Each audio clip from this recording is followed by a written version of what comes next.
A lost city sleeps beneath the desert sands, waiting. Africa's ancient history holds stories where myth and reality become one. These are not just fables, but historical legends, tales passed down for generations that whisper of forgotten kingdoms, strange phenomena, and beings of immense power. By the end of this journey, you will know 25 of the continent's most bizarre and fascinating secrets. We will explore a city ruled by fish like astronauts and a jungle hiding a creature from another age. How much of our past remains a mystery just beyond our understanding? Deep within the immense, sun-scorched expanse of the Kalahari lies one of Africa's most persistent legends. This is the tale of the lost city of the Kalahari, a fabled metropolis of white stone rumored to be concealed by the shifting dunes. The story truly captured the world's imagination in the late 19th century with a man named Guillermo Farini. Farini was a showman and adventurer who, upon his return from a trek across the desert, claimed to have stumbled upon the overgrown ruins of a great ancient city. He described massive, half-buried stone walls forming perfect arcs and mysterious platforms that spoke of a sophisticated, forgotten people. His sensational account, complete with sketches and lectures, ignited a firestorm of curiosity. It prompted numerous expeditions, each one lured by the promise of uncovering a civilization swallowed by the sands.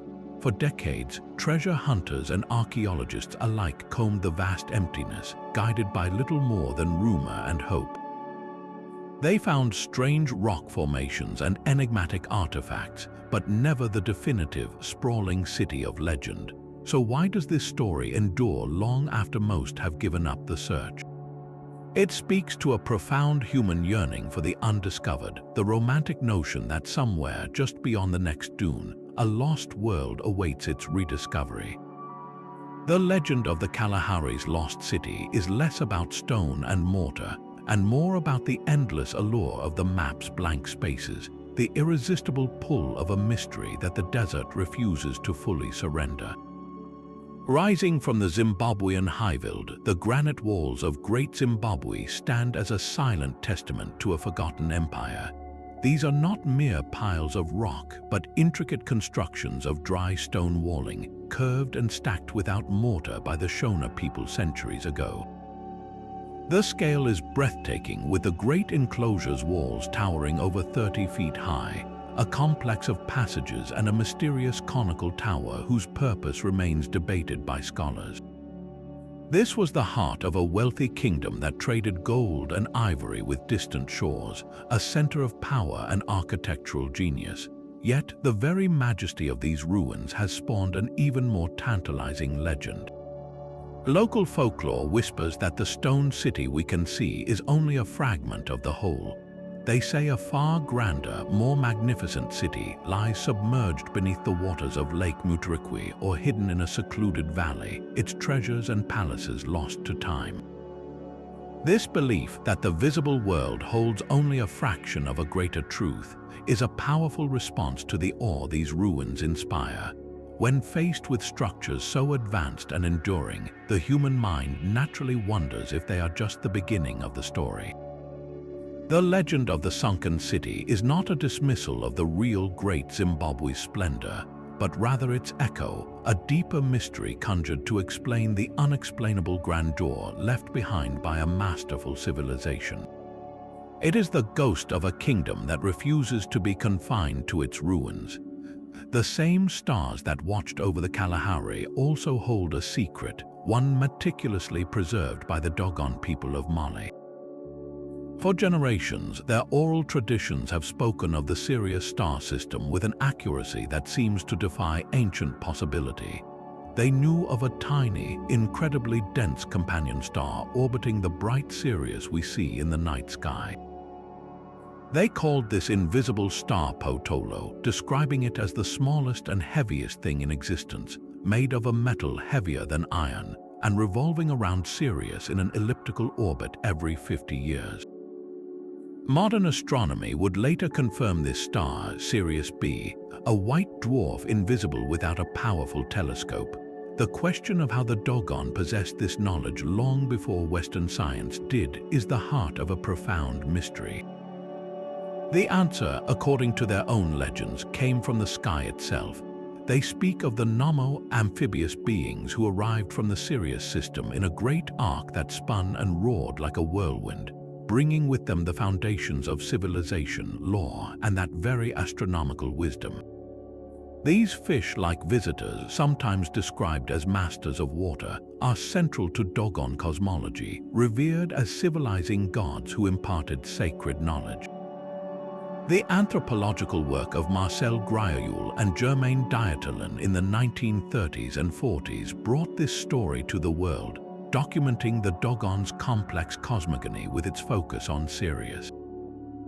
Yet this is where controversy ignites. Skeptics argue that the Dogon could have learned of Sirius B from Western visitors before the anthropologists' arrival, their ancient story retroactively fitted to modern facts.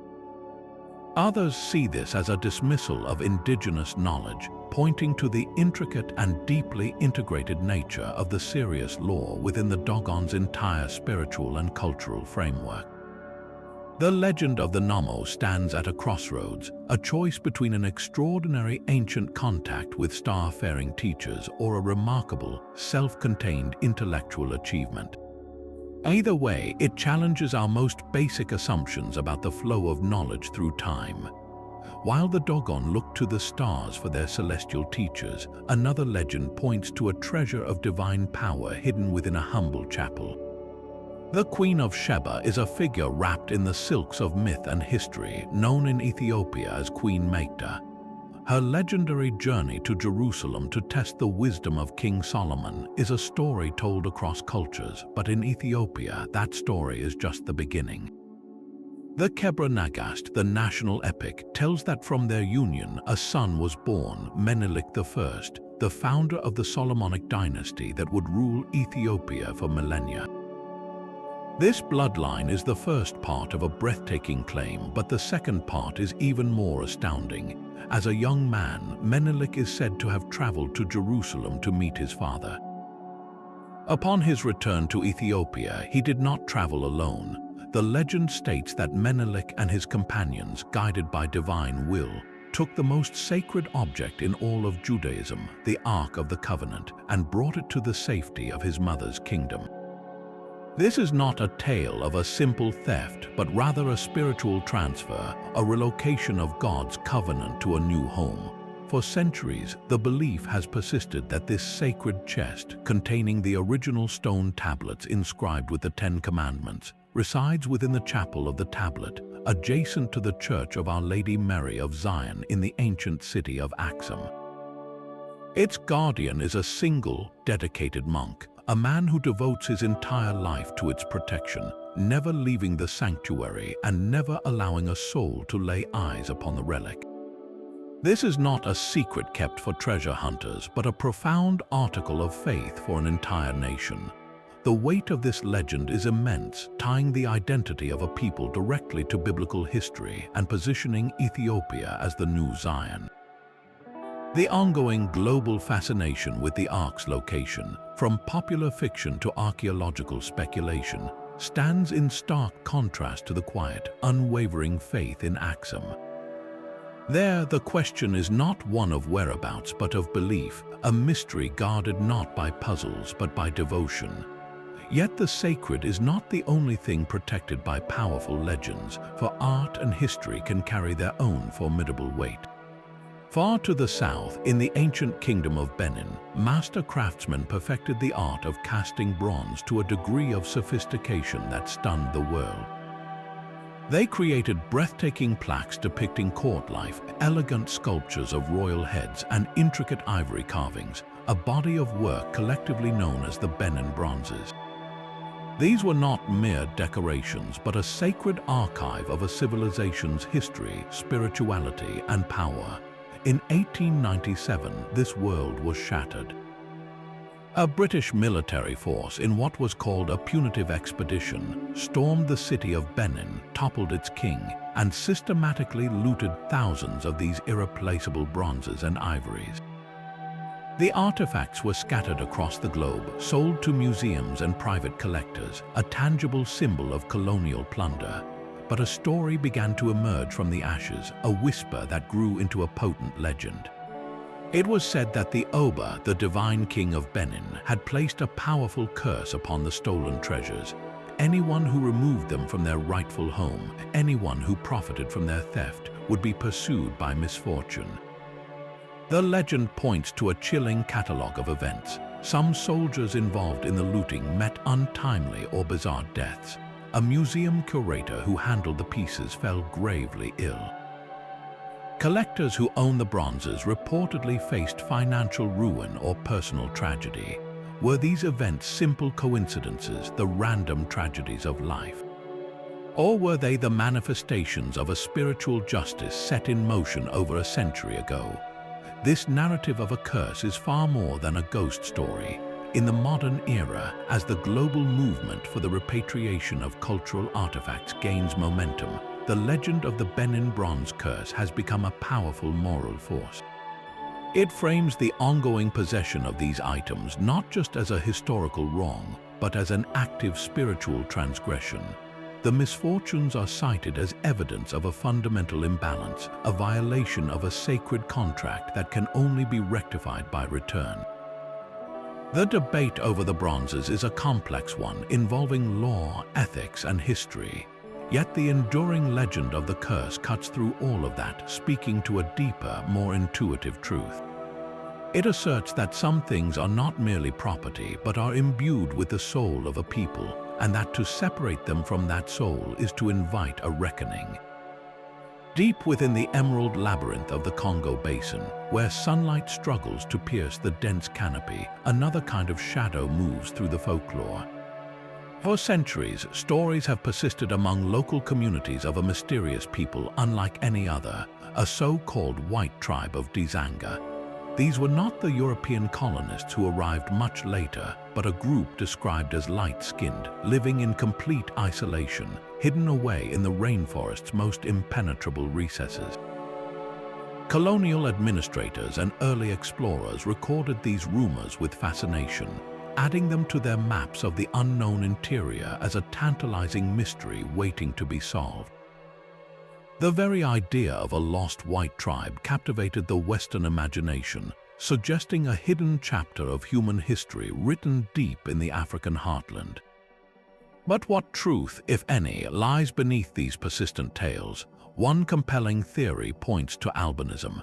In regions where the genetic trait is more common, encounters with individuals with albinism could have been woven into legends over generations, their distinct appearance evolving in collective memory into an entire hidden society. Another possibility reaches back into the fog of early contact. Could these stories be the cultural echo of the very first Portuguese or Arab traders who ventured inland centuries before the main colonial push? Their small, fleeting expeditions magnified by time into a legend of a settled tribe. The most speculative explanation stretches even further back to ancient migrations. Some researchers wonder if the legend preserves a distant memory of early Berber or even Cushitic peoples who moved south in antiquity, their descendants eventually being absorbed by or retreating from the expanding Bantu-speaking populations. Each theory attempts to pin down a phantom, to give a name to the figures glimpsed only in the corners of stories. The search for the white tribe of Dzanga was never just a hunt for people, but a quest to explain the unexplainable, to map the terra incognita of human diversity itself. The legend endures not because it has been proven, but because it represents the Congo's enduring power to conceal and to mystify. A constant reminder that the world's greatest forests may still hold their oldest secrets. While legends of hidden tribes speak to forgotten chapters of human history, the Congo whispers of something far more ancient. The vast, waterlogged expanse of the Lukwala swamps is the domain of one of the world's most famous cryptids, Mokele-Mbembe. For generations, the stories told by the Aka and other forest peoples describe a creature of staggering size, unlike any animal known to science. They speak of a beast as large as a hippopotamus, but with an immensely long, flexible neck, a single tooth or horn, and a long, powerful tail. It is said to be a strict herbivore, feeding on the malombo plants that line the riverbanks, yet it is fiercely territorial, known to attack canoes that venture too close to its domain. To Western ears, this description sounds uncannily like a sauropod dinosaur, a living relic from a bygone age somehow surviving in the continent's most impenetrable sanctuary. This tantalizing possibility has drawn wave after wave of expeditions into the treacherous swamps, from big game hunters in the early 20th century to dedicated cryptozoologists in the 21st. These seekers have returned with intriguing yet frustratingly inconclusive evidence. They have gathered consistent, independent testimonies from local witnesses, and some have brought back blurry photographs and mysterious, large footprints that vanish into the water. But no carcass, no bone, and no clear, undisputed video has ever been produced. So why does the search continue, and what does this enduring legend truly represent? The mystery of Mokele-Mbembe is less about the potential discovery of a dinosaur and more about the powerful, almost mythical status of the Congo basin itself. This immense wilderness, with its labyrinthine waterways and dense, uncharted jungles, remains one of the last places on Earth that can genuinely hide a giant. The legend is a testament to the sheer scale of the unknown, a story that flourishes precisely because the terrain is so forbidding that it protects its secrets. It is a narrative that allows the map to retain a final, tantalizing blank space, a place where the impossible can still feel tantalizingly within reach. The relentless Atlantic gives way to a shoreline of bleached bones and rusted iron. This is Namibia's skeleton coast, a place where the ocean itself seems to surrender its dead. For centuries, this desolate stretch has been a ship's final nightmare, a graveyard carved by dense, blinding fog, violent cross-currents, and sands that shift to swallow all evidence of passage. The very name is a warning, born from the whale and seal skeletons that once littered the beaches, now joined by the skeletal remains of vessels from every era. One of the most haunting wrecks is the Edouard Bolen, a massive steamer that ran aground in 1909. Today, it does not rest in the water but sits stranded in the sand, a ghostly silhouette over 1,000 feet from the ocean, a surreal monument to the coast's power to redefine geography itself. From this grim reality, legends have bloomed like strange fungi on the damp wood of the wrecks. Fishermen and rare travelers speak of the Dunedin Star, a liner wrecked in 1942, whose spectral form is sometimes seen in the mist, replaying its desperate struggle for survival. They tell of the Otavi, a tugboat lost in 1945, whose ghost is said to still patrol the waters it once tried to conquer. On land, the folklore is just as vivid. Local stories whisper of the spirits of sailors who made it to shore, only to perish in the endless dunes. These are the stranded souls, forever wandering the barren landscape, their voices carried on the wind that whistles through the corroded hulls of the Dunedin Star and the Otavi. The coast becomes an echo chamber of the past, with reports of faint, unintelligible shouts, the creak of old timber, and the phantom ringing of a ship's bell heard when the fog is at its thickest. These are not just ghost stories, they are the cultural memory of a landscape that has witnessed countless tragedies. Each tale is an attempt to explain the profound emptiness, to populate the silence with the echoes of those who are consumed by it. The Skeleton Coast does not hide its dead, it displays them, and in doing so, invites the stories that ensure those lost are never truly forgotten. But the phantom ships of the Skeleton Coast are not the only ghostly vessels said to haunt southern Africa. High above the port of Cape Town, a different kind of maritime curse plays out in the clouds. Here, the global legend of the Flying Dutchman has found a second home, not on the waves, but in the skies swirling around the majestic face of Table Mountain. For centuries, sailors have told the tale of a Dutch merchantman, captained by the stubborn Hendrik van der Decken, who dared to swear an oath against God in a desperate attempt to round the Cape of Good Hope during a ferocious storm. His punishment was eternal, doomed to sail the oceans forever, a spectral warning to all who witnessed his ghostly ship. Yet in South Africa, this story took a unique and chilling turn. Locals and visitors alike have reported a bizarre phenomenon not at sea, but in the air. They speak of seeing a silent, luminous ship, its sails full of a wind that does not blow, gliding effortlessly through the thick cloud cover that often drapes the mountain, a formation known locally as the tablecloth. These sightings date back to the early days of the Dutch Cape Colony, with one of the most famous accounts coming from a future King of England. In 1881, Prince George, later King George V, was a young naval midshipman stationed off the Cape. He recorded in his diary a sighting at 4 in the morning, describing a strange red light that took the shape of a phantom ship, a vision witnessed by 13 crew members in total. This local adaptation of a sea myth reflects a deep-seated fusion of geography and superstition. Table Mountain, with its own dramatic and unpredictable weather, became a natural stage for a maritime curse to play out in the heavens. The legend was no longer just about a captain's hubris on the water, but a permanent feature of the landscape, a spectral reminder that the dangers of the sea could reach into the very sky above the city. It transformed a universal ghost story into something intimately and uniquely South African, a tale forever woven into the mist of the mountain itself. Scattered across the plains of Senegal and the Gambia, thousands of silent stone sentinels stand in perfect rings. These are the Wushu stone circles, a UNESCO World Heritage Site comprised of over 1,000 megalithic monuments spread across an area larger than many modern cities. The circles are formed from laterite pillars, some towering nearly 10 feet high, each meticulously shaped and erected over 1,000 years ago. The sheer scale of the site is staggering, representing a colossal undertaking of labor and social organization by a people who left no written records. Their silent presence has, for generations, begged the most fundamental questions: who built this vast necropolis and what was its true purpose? Archaeology provides some grounded answers.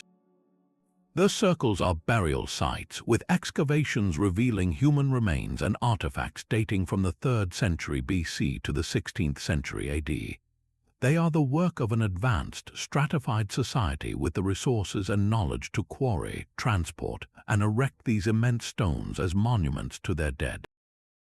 Yet, the human imagination is rarely satisfied with graves alone. Local oral traditions have woven a far richer tapestry around these stones. One of the most captivating legends speaks of a magnificent and wealthy empire that once flourished here, a kingdom of such power and sophistication that its influence stretched across the ocean. This is the origin of the region's evocative nickname, the Brazil of Africa. The story tells of a time when this empire maintained a pre-colonial transatlantic connection with South America, a cultural and trade link that explains certain similarities in art or construction before European ships ever arrived.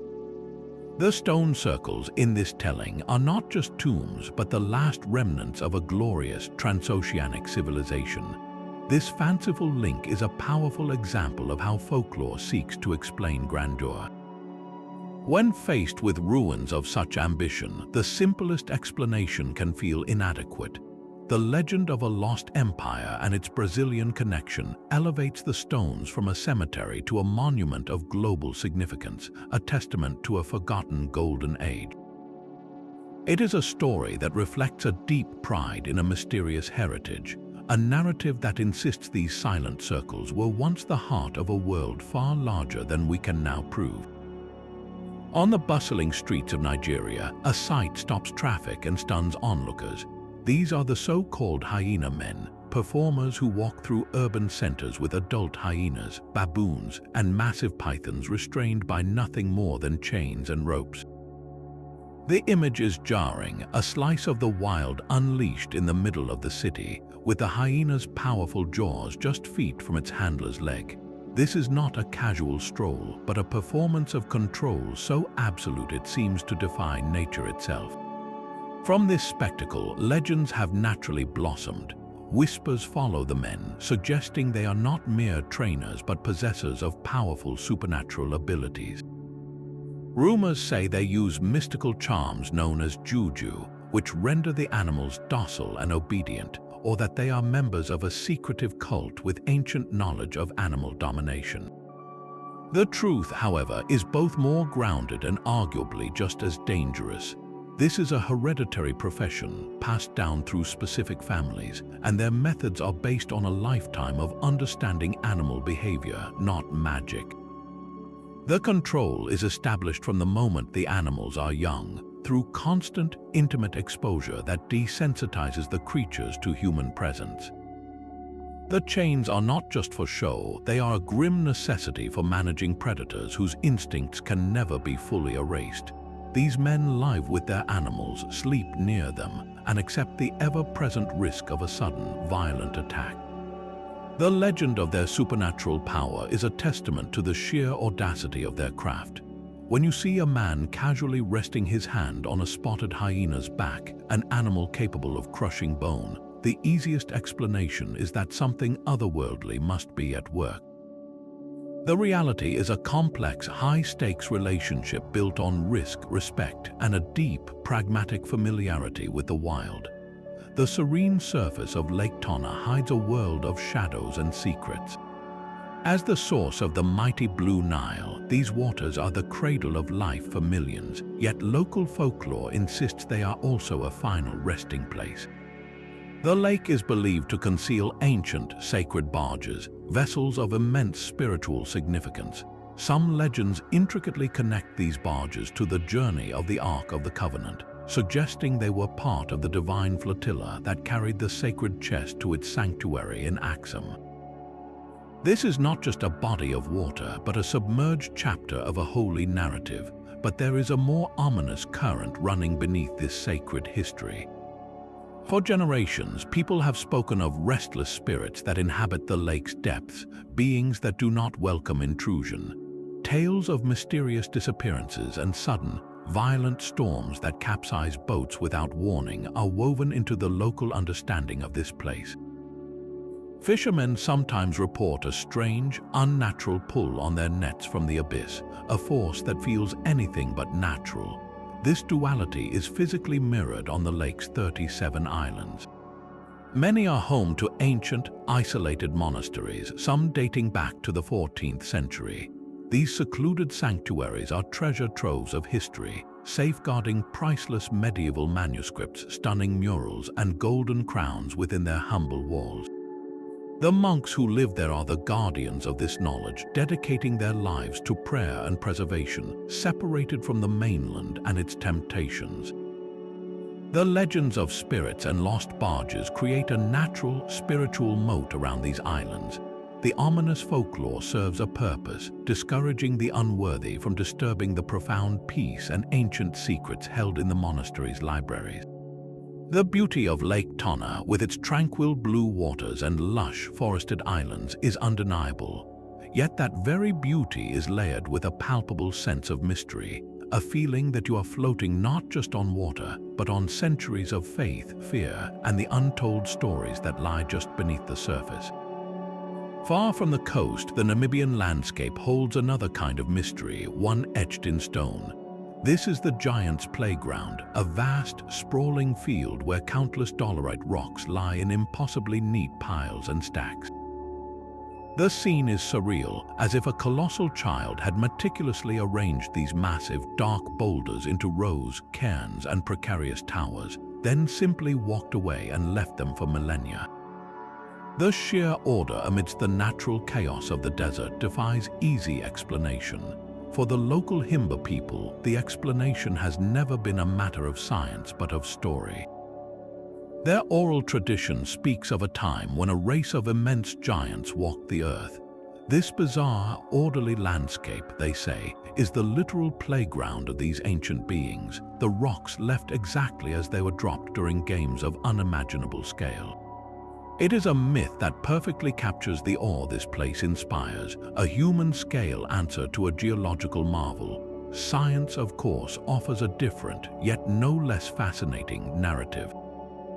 Geologists explain that these dolerite rocks are the remnants of a volcanic intrusion that occurred around 180 million years ago. As this molten rock cooled deep underground, it contracted and fractured into these characteristic blocky columns. Over eons, the softer surrounding material eroded away, leaving the harder dolerite behind. The neat stacking and tumbling are the result of relentless weathering, gravity, and time slowly rearranging the fractured pieces into their current, playful-looking positions. One story gives the landscape a soul, a memory of laughter and titanic figures. The other charts a course of molten rock and patient erosion.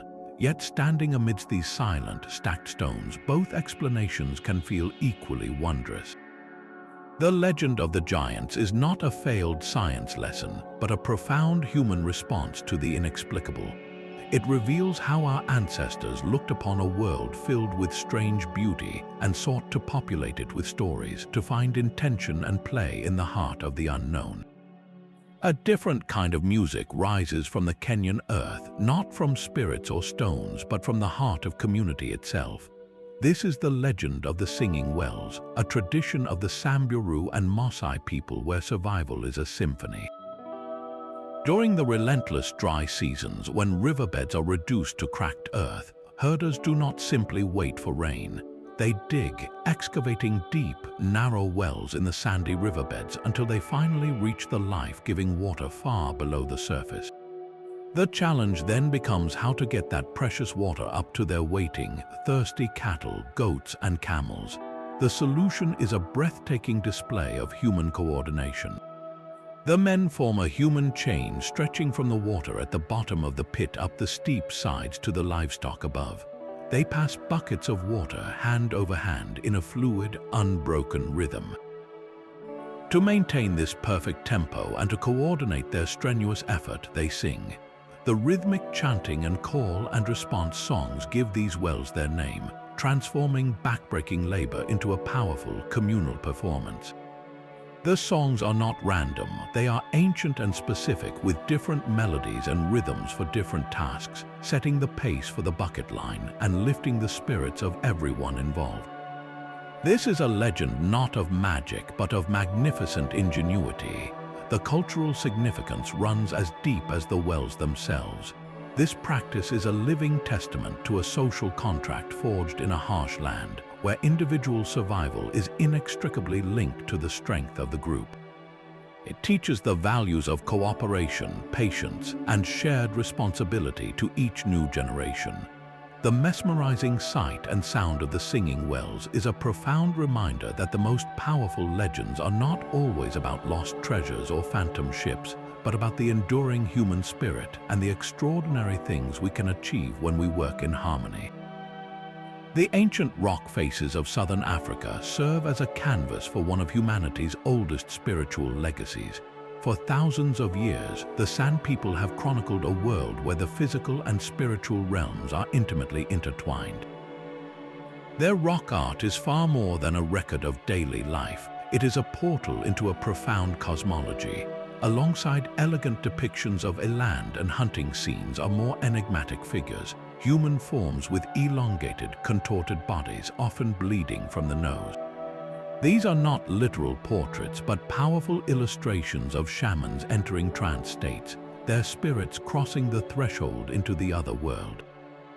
This art was a vital part of their spiritual practice, a way of accessing and depicting the power that flows through all things. At the center of this universe is the legend of the first people, a primordial race of beings who were part animal, part human, and possessed great power.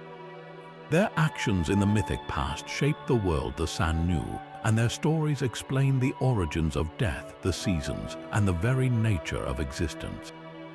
Overseeing this intricate world is the great god Kan, a trickster deity of immense power who could change form and was both creator and a being subject to the same cycles of life and death as his creations. The San believed that all of reality is permeated by a potent spiritual energy called Nommo. This is not a vague concept, but a tangible force that resides in the belly, often described as a boiling, liquid power that can be activated through ritual dance, intense concentration, and song. It is the source of all supernatural ability. The most powerful shamans, having mastered the control of their own Nommo, were legendary figures credited with incredible feats. They were said to be able to influence the weather, bringing life, giving rain to parched lands, or diverting a destructive storm. They could travel out of body, their spirits taking the form of an animal to journey vast distances for knowledge or to confront malevolent forces. Their most crucial role was as healers, using the Nommo to literally draw sickness out of the community, a practice often shown in the art as a laying on of hands. These vivid paintings are the scripture of a belief system written in ochre and blood, a direct line to a time when the veil between worlds was thin, and a shaman's dance was a journey to the very source of creation. The silent pyramids of Mara rise from the Sudanese desert like a field of sharpened stone teeth. While the world knows the grand tombs of Giza, few realize that Sudan holds more pyramids than all of Egypt, the legacy of the mighty kingdom of Kush. These steep-sided, narrow structures were the final resting places of the Black Pharaohs, the powerful kings and queens who once ruled Nubia and even conquered Egypt itself. For centuries, these monuments stood in relative isolation, their secrets guarded by the Sahara. But when European explorers and archaeologists arrived in the 19th and early 20th centuries, they brought with them more than just shovels and brushes. They carried the potent legend of the pharaoh's curse, a story born from the sensationalized opening of Tutankhamun's tomb, and they projected that fear directly onto the sands of Sudan. Whispers began to circulate among the foreign excavators. Strange illnesses would befall a team member after a day of digging. Unexplained equipment failures would halt progress at a crucial moment. A sudden, fierce sandstorm would bury a worksite overnight, seen not as a natural desert phenomenon, but as a deliberate act of supernatural retribution. The local populations, who had long lived in the shadow of these pyramids, often watched these proceedings with a mixture of apprehension and knowing silence. Their own traditions held that these were sacred spaces, not to be violated lightly. The convergence of this indigenous respect and the outsiders' imported superstition created a perfect storm for a new legend to be born, the curse of the Kushite kings. This was not an ancient inscription warning of death, but a modern myth born from the anxieties of the colonial era. The archaeologists, far from home and disturbing tombs of a culture they only partially understood, were psychologically primed to see misfortune as a targeted curse. A simple fever became a sign of divine wrath.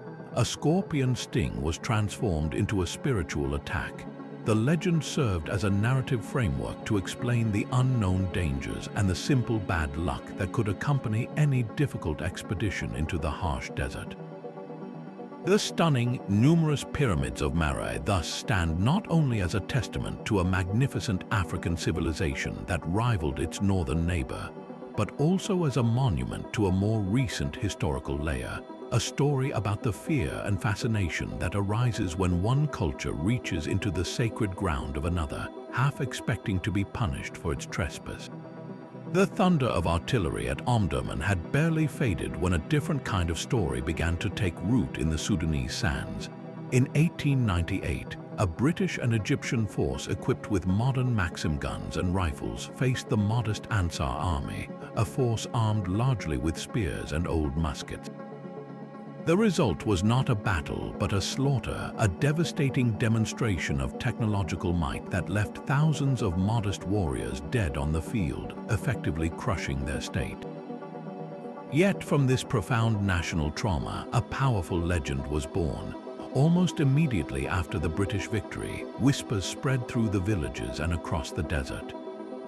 People spoke of a ghost army, the spectral forces of the Mahdi himself, Muhammad Ahmad, the messianic leader who had united Sudan and defied empires. It was said that his spirit and the spirits of his faithful Ansar were not truly defeated. They were merely waiting, gathering their strength in the vast, empty spaces of the desert, ready to rise again when their homeland was most threatened. This was not a story of fear, but one of hope and defiance. The legend served as a potent form of spiritual resistance against the colonial occupation that followed the battle. It was a warning to the new rulers that their victory was only physical, that the soul of the nation remained unconquered and could rematerialize at any moment. This phenomenon, where a ghost story becomes a vessel for national identity, is a common response to catastrophic events. When a people suffer a shattering military defeat, when their world is overturned by an external power, folklore often provides a way to preserve dignity and the promise of future redemption. The ghost army of the Mahdi was a narrative weapon, a way for a defeated people to continue the fight on a metaphysical plane.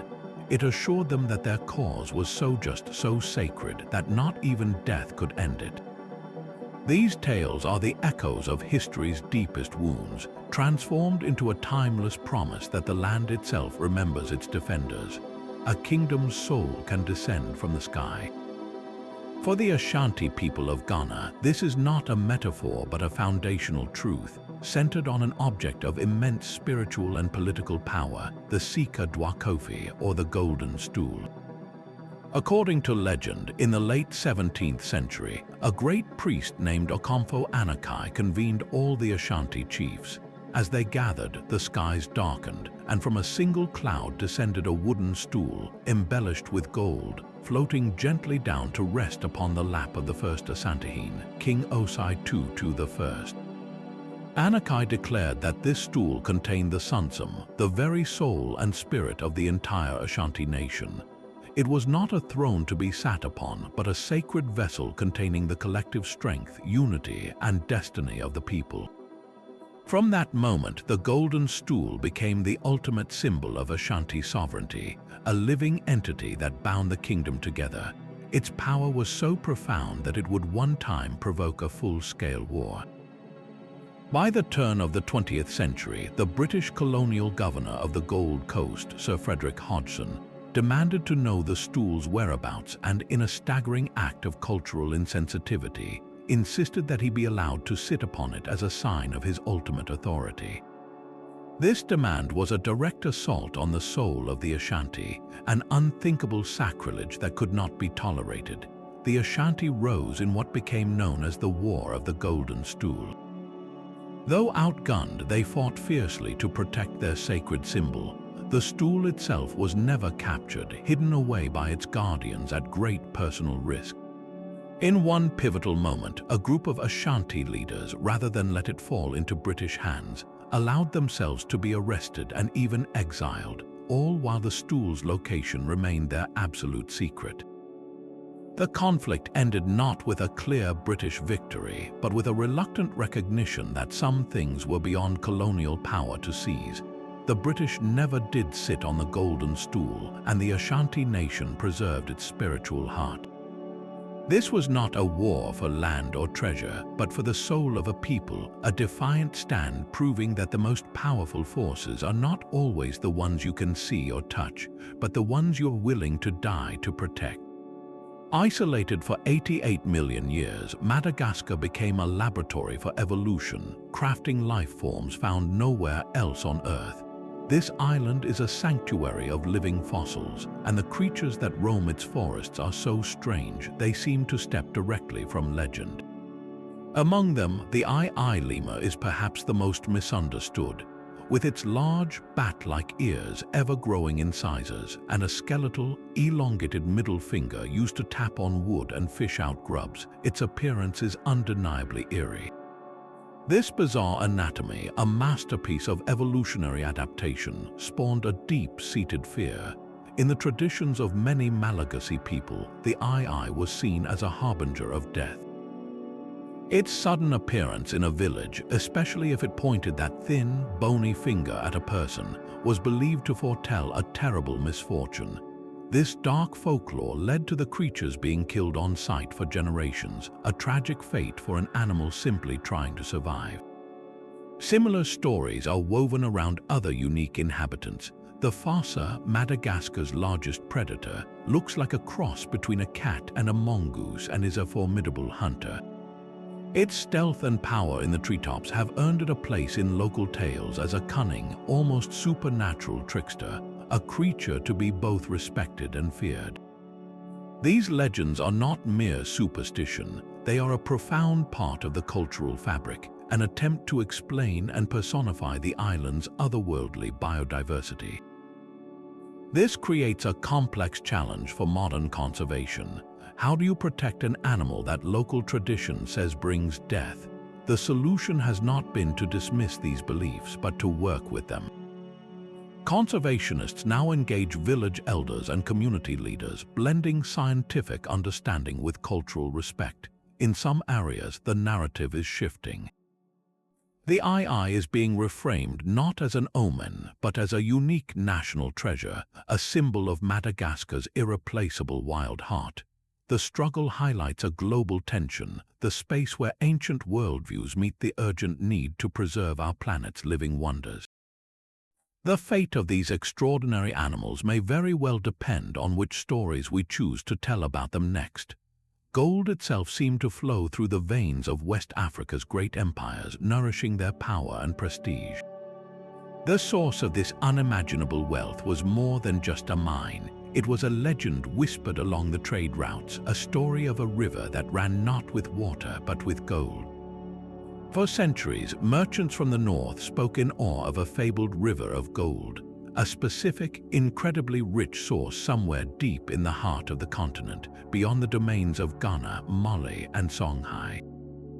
This was not the Niger or Senegal, though those rivers were the vital arteries of trade and life. The legend pointed to a place even more fantastical, a land where gold was so plentiful that it could be scooped from the riverbeds by hand. These tantalizing whispers fueled the entire trans-Saharan trade network, a sprawling economic engine that saw caravans of thousands of camels crossing the world's most forbidding desert. Salt from the north was carried south to trade for this legendary gold, a commodity so precious it built the fortunes of Mansa Musa, the Malian emperor whose pilgrimage to Mecca in the 14th century famously destabilized the economy of entire regions with the sheer volume of gold his entourage spent. His legendary wealth was a direct result of controlling these trade routes that were, in turn, inspired by the River of Gold myth. Later, when maps of the world began to take shape in Europe, this legend refused to die. It simply transformed, luring European explorers and fortune seekers for hundreds of years. They scoured the West African coast, convinced that if they could just find the mouth of this golden river, they could tap its wealth directly, bypassing the Saharan middlemen. They were chasing a phantom, a story born from the very real and immense gold deposits in the region, particularly in the Bambuk and Bure fields. The substance itself had become legendary, its origin mythologized because the empires that controlled it were so powerful, their rulers so fabulously wealthy, that a simple geological explanation felt insufficient. The golden artifacts that have survived, from intricate jewelry to the ceremonial regalia of kings, are not just beautiful objects. They are the physical proof of a legend's power, the solidified dream of a river of gold that built empires, shaped global trade, and drew the map of exploration for nearly 1,000 years. Deep in the Congo basin, the forest itself learned to speak. The complex languages of the region, rich with tone and pitch, gave rise to one of history's most ingenious communication systems, the talking drums. These were not simple instruments for rhythm, but sophisticated devices for long-distance conversation. A master drummer, using a drum like the lokhol, could replicate the tonal patterns of languages like Lingala or Kikongo. In these tonal languages, a single syllable could have multiple meanings depending on whether its pitch was high, low, rising, or falling. The drummer mimicked this musicality of speech, using a high-pitched tap for a high tone and a deeper, resonant beat for a low one. The rhythm and spacing of the beats conveyed the cadence of phrases, allowing for the transmission of remarkably complex messages. A simple call might announce a birth or a death in a village, while a more intricate sequence could relay detailed news about hunting success or an approaching storm, with the sound carrying for miles across rivers and through dense jungle. From this incredible reality, folklore naturally blossomed. How could a hollowed-out log carry the nuance of human speech across such vast distances? To those who did not understand the linguistic principles, it seemed like pure magic. Legends grew, suggesting that the drums did not just carry the voices of the living, but could also channel the whispers of ancestors or nature spirits. The master drummers themselves were often regarded with a mix of reverence and suspicion, believed to possess esoteric knowledge that allowed them to commune with the unseen world. Their skill was so profound it was thought to be a form of sorcery, a magical art passed down through secret lineages. This perceived power gave the drums a role far beyond village gossip. During times of colonial oppression, the talking drums became a tool of subtle rebellion. They were an untraceable, wireless network that colonial authorities could not effectively monitor or silence. A warning about the movement of foreign soldiers or officials could be sent from village to village long before the outsiders themselves arrived, allowing communities to prepare or vanish into the forest. The rhythmic codes, indecipherable to the uninitiated ear, became a language of resistance, a way for a people to maintain their connection and their autonomy under the watch of a foreign power. The haunting, melodic beats echoing through the trees were more than just messages. They were the defiant pulse of a culture that refused to be silenced. Fire was its first cradle. Long before the Greeks told of the phoenix rising from its own ashes, the skies of ancient Egypt were haunted by the Bennu bird, a magnificent heron-like deity whose cry was said to mark the very beginning of time. This was no ordinary creature, but a force of creation itself. In the heart of Egyptian cosmology, the universe began with a single, primordial mound rising from the endless waters of chaos. It was upon this sacred hill, the Benben stone, that the Bennu bird alighted, its solitary call breaking the eternal silence and setting the cycle of existence into motion. The legends say it created itself from the fire that burned upon that mound, a self-born entity that became the very soul of the sun god Ra and a symbol of the life-giving power of the Nile's annual flood. This was the ultimate emblem of rebirth, not just of life, but of the cosmos itself. The Bennu was the Ba, or the spiritual manifestation of the gods Osiris and Autumn, forever linking it to themes of resurrection and the eternal renewal of the king's power. Its image adorned temple walls and amulets, a constant reminder that endings are merely preludes to new beginnings. How did this deeply Egyptian concept become the global legend of the phoenix? The transformation began with trade and cultural exchange. Greek travelers and historians like Herodotus encountered the Bennu in the 5th century BC. They were captivated by the stories of this radiant, self-regenerating bird and wove it into their own mythological tapestry. The Egyptian bird of the sun and cyclical renewal was reimagined on Greek terms, becoming the phoenix that would live for 500 years before building a fragrant nest of spices, setting itself ablaze and emerging anew from the ashes. The journey of this symbol is a testament to the power of a single, profound idea. From the banks of the Nile, the concept of fiery rebirth flew across the Mediterranean, its form shifting but its core message remaining intact. It tells us that the most enduring legends are those that speak to a universal human hope, the belief that even from destruction, something beautiful and new can always be born. The concept of a soul stolen and a body enslaved is a fear that echoes across continents. Long before Hollywood depicted mindless hordes, a more chilling and complex legend was carried across the Atlantic. The zombie, as we know it, finds its true origins not in special effects, but in the spiritual soil of West Africa and the painful history of the Haitian diaspora. In the Vodun traditions of places like Benin and Togo, the human being is composed of multiple spiritual parts. One of the most crucial is the Tai Bon Ange, the little good angel, which represents a person's consciousness, will, and individual character. This is the essence of who you are. The belief holds that a sorcerer, known as a Boka, possesses the knowledge and power to capture this Tai Bon Ange, sealing it away in a jar or commanding it directly. Without its will, the physical body becomes a vacant shell, a zombie utterly subject to the Boka's commands. This is not a reanimated corpse hungry for flesh, but a living person whose very self has been stolen, forced into a life of servitude. This spiritual framework was carried to Haiti by enslaved Africans, where it fused with the brutal realities of plantation life. The zombie became the ultimate metaphor for the horrors of slavery, a person stripped of their identity, their past, and their free will, condemned to labor without end. The fear was not of being eaten, but of being erased, of becoming a living tool for another's profit. Hollywood transformed this profound cultural trauma into a monster of contagion and apocalypse, losing the nuanced tragedy at its core.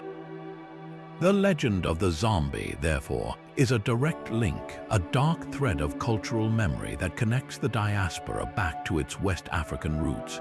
It is a story born from the deepest understanding of what it means to lose your soul, and a testament to the resilience of beliefs that survived the Middle Passage to explain the unexplainable suffering of a people. A magnificent city of gleaming metal awaits those who dare to cross the desert. Within the timeless tales of the Arabian Nights, a caliph dispatches an expedition into North Africa, a journey that leads them to a site beyond comprehension, the legendary city of brass. This was no ordinary ruin, but a metropolis of towering walls and palaces forged entirely from brass, a place frozen in time. The explorers find its streets silent, populated not by living souls, but by lifelike automata, mechanical guardians that move and speak as if by magic. Palaces overflow with gold and jewels, treasures beyond counting left untouched for centuries. Yet every step forward is perilous, for the city is a labyrinth of deadly traps and inscribed warnings, each one a poetic lesson on the vanity of worldly power and the certainty of death. A haunting message from a long-dead people to any who would covet their wealth. This fantastical story, however, is more than just a fable. It is a literary mirage reflecting very real historical truths. The trans-Saharan trade routes, the very arteries of medieval commerce, brought tales of immense African kingdoms and their legendary metalwork back to the Arab world. Cultures like the Nok in what is now Nigeria were producing sophisticated terracotta sculptures and advanced ironwork centuries before the tales were written, their technological prowess becoming the seed for legends of automata and brass cities. The story also gives voice to a genuine archaeological mystery, the phenomenon of the Sahara's ghost cities, settlements like Sigil Mossa or the Garamantian towns that thrived on trade and then were abandoned to the sands, their empty halls a silent testament to shifting economies and climates. Medieval Islamic manuscripts often depicted the city of brass with a mix of awe and terror, their artistic interpretations showing towering, metallic walls under a burning sun, a visual representation of both desire and danger. The legend endures because it masterfully blends tangible reality with boundless imagination, transforming the very real wonders of African civilization into a cautionary tale about the treasures we leave behind and the warnings we inscribe for the future. Even the most terrifying legends can be rooted in a desperate need for life itself. Across the vast expanse of the continent, from the arid Sahel to the lush river valleys of the south, a single, powerful archetype slithers through the collective imagination. This is the rainbow serpent, a creator and destroyer whose massive, snake-like form is forever linked to water, fertility, and the brilliant arc that appears after a storm. Its story is not one tale, but a symphony of variations played by countless cultures. For the Dogon, this being is a fundamental part of their cosmology, a primal force present at the birth of the universe. In other traditions, it is the very architect of the landscape, carving out riverbeds and valleys with the powerful motion of its body as it moved across the primordial world. Its connection to water is absolute, as it is often believed to dwell in deep pools, controlling the rains and the flow of springs, holding the power of life and death over the community. When it is pleased, the rains come, the crops flourish, and the rainbow appears as a sign of its benevolent presence. But its anger is equally legendary, bringing devastating floods, droughts, or lashing out with its immense coils. This duality makes the rainbow serpent a profoundly complex figure, a god who gives life but can also demand sacrifice, a being of immense creative power and unpredictable destructive potential. The sheer geographical spread of this legend points to something profound, a Pan-African archetype that speaks to a shared human experience. The reverence and fear it inspires are a direct reflection of our ancient, universal dependence on water, the ultimate source of fertility and the most terrifying force of nature. The rainbow serpent is the embodiment of that paradox, a beautiful and terrifying reminder that the same element that nourishes the fields can also wash the world away. From the lost city beneath the Kalahari to the cosmic wisdom of the Dogon and the phantom ships of the Skeleton Coast, this journey through 25 bizarre legends reveals a continent of breathtaking diversity and profound mystery. These are not isolated tales, but threads in a vast, intricate tapestry woven from the unique cultures, histories, and spiritual beliefs of countless peoples. Whether born from a misunderstood encounter with an lemur, the trauma of colonial conflict like the Benin Bronze Curse, or the sheer awe inspired by the silent grandeur of Great Zimbabwe, each story is a vital piece of Africa's rich heritage. They remind us that history is not only written in stone and parchment, but also carried on the breath of storytellers for generations. So we are left with a final, lingering question. Which of these legends captivated you the most? Was it the promise of a living dinosaur in the Congo, the divine mystery of the Ark in Axum, or the haunting echo of the singing wells? The persistence of these stories, against all odds, tells us something fundamental about ourselves. It speaks to our shared need for wonder, our desire to find meaning in the unexplained, and our timeless connection to the landscapes and ancestors that shaped our world. The conversation does not have to end here. Share which legend resonated with you in the comments below, and tell us about a local mystery from your own part of the world. If you enjoyed this exploration into the unknown, please like this video, subscribe to the channel for more journeys into history's greatest secrets, and share it with someone who loves a good story.